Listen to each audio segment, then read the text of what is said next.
তো নমস্কার বন্ধুরা, এই মুহূর্তের সবচেয়ে বড় খবর, বাংলার যুবসাথী প্রকল্পের ফর্ম প্রকাশিত হলো। অর্থাৎ মাসে ১,৫০০ টাকা ভাতা পাওয়ার ফর্ম প্রকাশিত করা হলো। তো এই ফর্মের কোন ঘরে কি কি লিখতে হবে, এই ফর্মের সঙ্গে কি কি কাগজ লাগবে, কোথায় জমা দেবেন, ফর্ম কোথায় পাবেন, আপনার এলাকায় কবে ফর্ম আসবে এবং ফর্মের কোন ঘরে কি কি লিখবেন যাতে আপনার ফর্মটি বাতিল না হয়, সমস্ত কিছু আমরা জানবো এই ভিডিওতে। তবে তার আগে আপনি এই মুহূর্তে এই ভিডিওটি কোন জেলা থেকে দেখছেন অবশ্যই সেই জেলার নাম ভিডিওর কমেন্ট সেকশনে কমেন্ট করে জানিয়ে দিবেন। তো দেখতে পাচ্ছেন সম্পূর্ণ অফিসিয়াল ভাবে এই ফর্মটি প্রকাশিত করা হয়েছে, বাংলার যুবসাথী প্রকল্পের অ্যাপ্লিকেশন ফর্ম। তো ফর্মটি পূরণ করার সময় ইংরেজি বড় হাতের অক্ষরে আপনাদের ফর্মটি ফিল আপ করতে হবে। ফর্মের প্রথমে ডান দিকে দেখতে পাচ্ছেন একটি রঙিন পাসপোর্ট সাইজের ছবি এখানে সাটিয়ে দিতে হবে এবং এই ছবির ওপরের সাদা অংশে যিনি অ্যাপ্লিক্যান্ট অর্থাৎ যিনি দরখাস্ত করছেন তার একটি সই করে দিতে হবে।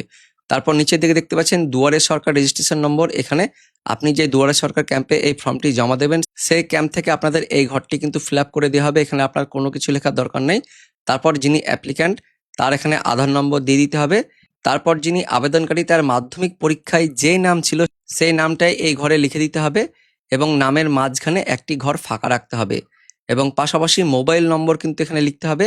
আপনার ব্যাংক অ্যাকাউন্টের সঙ্গে যে মোবাইল নম্বরটি লিংক রয়েছে সেই মোবাইল নম্বরটি এই ঘরে লিখতে হবে। তারপর ইমেল আইডি যদি থাকে এখানে দিয়ে দিবেন। তারপর জেন্ডার অর্থাৎ লিঙ্গ লিখতে হবে, মহিলা না পুরুষ না অন্যান্য সেটা কিন্তু এখান থেকে সিলেক্ট করতে হবে। তারপর আপনার ডেট অফ বার্থ অর্থাৎ জন্ম তারিখ এই ঘরে লিখে দিতে হবে এবং ১/৪/২০২৬ এই তারিখ অনুযায়ী আপনার বয়স কত সেটা কিন্তু এই ঘরে লিখতে হবে।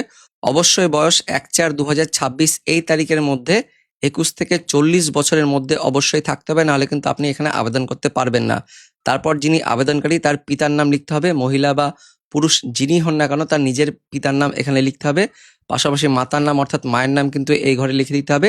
তারপর যিনি অ্যাপ্লিক্যান্ট তিনি বিবাহিত বা বিবাহিতা যদি হয়ে থাকেন অর্থাৎ পুরুষ বা স্ত্রী, বিয়ে যদি হয়ে থাকে তাহলে তার স্বামী বা স্ত্রীর নাম লিখতে হবে। যদি এখানে আবেদনকারী পুরুষ হয়ে থাকে তাহলে সেক্ষেত্রে তার স্ত্রীর নাম এই ঘরে লিখবেন, আর এখানে স্ত্রী যদি হয়ে থাকে সেক্ষেত্রে তার কিন্তু স্বামীর নাম এই স্পাউসের ঘরে লিখতে হবে যদি বিবাহিত হয়ে থাকেন। আর যারা বিবাহিত নয় তারা কিন্তু এই ঘরটা ফাঁকা রাখবেন। তারপর আপনার কাস্ট কি সেটা এখানে লিখতে হবে। যদি জেনারেল হয়ে থাকেন তাহলে কোনো কিছু করার দরকার নেই এবং জেনারেল ছাড়া যদি হয়ে থাকেন অর্থাৎ তপশিলি জাতি বা তপশিলি উপজাতি বা ওবিসি যদি হয়ে থাকেন তাহলে এখানে সেভাবে কিন্তু আপনাকে টিক দিয়ে দিতে হবে। তারপর আপনার কাস্ট সার্টিফিকেট যেটা রয়েছে সেই সার্টিফিকেটের নম্বরটা কিন্তু এই ঘরে লিখে দিতে হবে। তারপর এখানে আপনার মেরিটাল স্ট্যাটাস অর্থাৎ বৈবাহিক অবস্থান কিন্তু সিলেক্ট করতে হবে। যদি অবিবাহিত হয়ে থাকেন তাহলে এখানে, বিবাহিত হয়ে থাকলে দেখতে পাচ্ছেন ম্যারিডের ঘরে, আর এখানে উইডো বা উইডোয়ার যদি হয়ে থাকেন তাহলে এখানে, তারপর সেপারেট হয়ে থাকলে কিন্তু এই ঘরে টিক দিতে হবে। তো যেটা যার ক্ষেত্রে প্রযোজ্য সেটা কিন্তু দিবেন। তারপর এখানে আপনাদের ঠিকানা কিন্তু লিখতে হবে। বাড়ির নম্বর যদি থাকে তাহলে এই ঘরে দিয়ে দিবেন এবং আপনার গ্রাম বা শহরের নাম পরের ঘরে লিখবেন। তারপর পোস্ট অফিসের নাম লিখবেন, তারপর গ্রাম পঞ্চায়েত বা ওয়ার্ডের নম্বর লিখবেন, পাশাপাশি ব্লক না পৌরসভা না কর্পোরেশন সেট তার নাম কিন্তু লিখবেন। অবশ্যই ইংরেজি বড় হাতের অক্ষরে কিন্তু লিখবেন, প্রত্যেকটি ঘর কিন্তু ইংরেজি বড় হাতের অক্ষরে হবে। তারপর থানার নাম লিখবেন, জেলার নাম লিখবেন, এখানে পিনকোড দিয়ে দিবেন। তারপর আমরা ২ নম্বর পাতায় চলে যাচ্ছি। তো ২ নম্বর পাতার প্রথমে এখানে লেখা রয়েছে মাধ্যমিক বা সমতুল্য পরীক্ষার বিবরণ, অর্থাৎ আপনার মাধ্যমিকের ডিটেলস কিন্তু এখানে দিতে হবে। আপনার অ্যাডমিট কার্ডে যে রোল নাম্বার দেওয়া রয়েছে সেই রোল নাম্বার কিন্তু দেখে দেখে এখানে রোল লিখতে হবে, তারপর নম্বর লিখে দিতে হবে এবং কোন বছর ছিল সেই বছরটা কিন্তু এই ঘরে লিখতে হবে। তারপর আপনার বোর্ড কি রয়েছে অর্থাৎ WBBSC না CBSC না ICSC না মাদ্রাসা না অন্যান্য বোর্ড সেটা কিন্তু এখানে আপনাদের টিক দিতে হবে বা লিখতে হবে। তারপর আপনার হাইয়েস্ট এডুকেশনের কোয়ালিফিকেশন কি রয়েছে সেটা কিন্তু দিয়ে দিবেন, অর্থাৎ মাধ্যমিক পাস ছাড়াও আরো যদি বেশি আপনার শিক্ষাগত যোগ্যতা থাকে তাহলে কিন্তু এই ঘরে দিয়ে দিবেন। তারপর আপনার বর্তমান পেশা কি রয়েছে, যদি ছাত্রই যদি হয়ে থাকেন তাহলে স্টুডেন্ট দিবেন, আর যদি অন্য কোনো যদি আপনি কাজ করেন তাহলে সেক্ষেত্রে সেই কাজের নাম কিন্তু লিখবেন। তারপর নিচের দিকে আপনার ব্যাংকের তথ্য কিন্তু দিতে হবে। অবশ্যই কিন্তু ব্যাংকের সাথে আপনার আধার কার্ডের লিঙ্ক থাকতে হবে। যদি লিঙ্ক না থাকে তাহলে কিন্তু এখানে আপনার টাকা কিন্তু ঢুকবে না। প্রথমে এখানে আপনার ব্যাংকের নামটা লিখে দিতে হবে ইংরেজি বড় হাতের করে, ব্যাংকের শাখার নামটা এখানে দিয়ে দিবেন, আপনার ব্যাংক অ্যাকাউন্টের নম্বর এই ঘরে দিয়ে দিবেন, তারপর ব্যাংকের IFSC কোড যেটা রয়েছে সেই কোডটা এখানে লিখে দিবেন। তারপরে স্কলারশিপ ছাড়া অন্য কোনো রাজ্য সরকারের তরফ থেকে আপনি সুযোগ সুবিধা পান কিনা সেটা কিন্তু লিখতে হবে। যদি পেয়ে থাকেন তাহলে এখানে হ্যাঁ দিবেন, আর যদি না পেয়ে থাকেন তাহলে না দিবেন। অবশ্যই কিন্তু এখানে আপনাকে না সিলেক্ট করতে হবে। যদি আপনি এখানে হ্যাঁ সিলেক্ট করে দেন তাহলে আপনি কিন্তু এই বেকার ভাতার টাকা কিন্তু পাবেন না। তাই অবশ্যই কিন্তু আপনাকে এখানে না সিলেক্ট করতে হবে, অর্থাৎ আপনি কোনো সাহায্য পান না সেটা কিন্তু বলছেন। আর যদি কোনো সাহায্য পেয়ে থাকেন তাহলে কিন্তু তার এখানে বিবরণ দিতে হবে।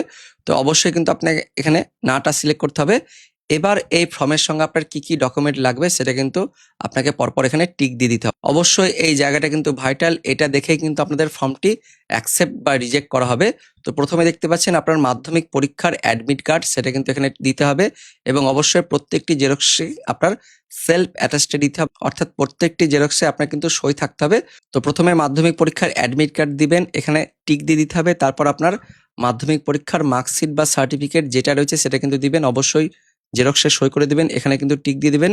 তারপর আপনার আধার কার্ডের জেরক্স দিবেন, আধার কার্ডের জেরক্সে আপনার কিন্তু সই করতে হবে এবং পাশাপাশি এখানে টিক দিতে হবে। তারপর আপনার ভোটার কার্ড যেটা রয়েছে সেই ভোটার কার্ডের কিন্তু আপনার জেরক্স দিতে হবে এবং ভোটার কার্ডেরও জেরক্সে আপনার সই করার পর এখানে টিক দিয়ে দিতে হবে। তারপর আপনার ব্যাংক অ্যাকাউন্টের পাসবইয়ের প্রথম পাতার কিন্তু জেরক্স দিতে হবে এবং অবশ্যই জেরক্সে আপনার সই থাকতে হবে, এখানে টিক দিয়ে দিবেন। আর এসসি এসটি ওবিসি যদি থাকেন তাহলে সেক্ষেত্রে আপনার সেই সার্টিফিকেটের জেরক্স দিবেন। আর যদি জেনারেল যদি হয়ে থাকেন তাহলে কিন্তু এই ঘরটা আপনার ফিল আপ করার দরকার নেই। তো শুধুমাত্র যারা এসসি এসটি ওবিসি তারা কিন্তু এই ঘরটায় টিক দিবেন এবং জেরক্স দিবেন আপনার কাস্ট সার্টিফিকেটের। পাশাপাশি প্রত্যেকটা জেরক্সে কিন্তু আপনার সিগনেচার থাকতে হবে।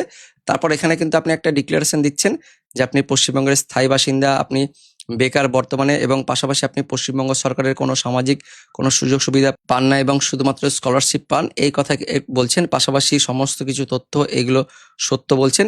তারপর এখানে কিন্তু এগুলো বলার পর আপনাকে এখানে একটা সই করে দিতে হবে, বাংলা বা ইংরেজিতে আপনার এখানে একটা সই করতে হবে। তারপর নিচের অংশ কিন্তু আপনাকে এখানে রিসিভের অংশ এটা দেওয়া হবে। এটা যখন আপনি দুয়ারে সরকার ক্যাম্পে যখন জমা দিবেন তখন কিন্তু এখানে আপনার দুয়ারে সরকার ক্যাম্পের রেজিস্ট্রেশন নম্বরটা লিখে দেওয়া হবে এবং তারপর এখানে যিনি অফিসার থাকবেন তিনি এখানে সই বা সিগনেচার করে কিন্তু আপনাকে এই রিসিপ্টটি ফেরত দিয়ে দিবে।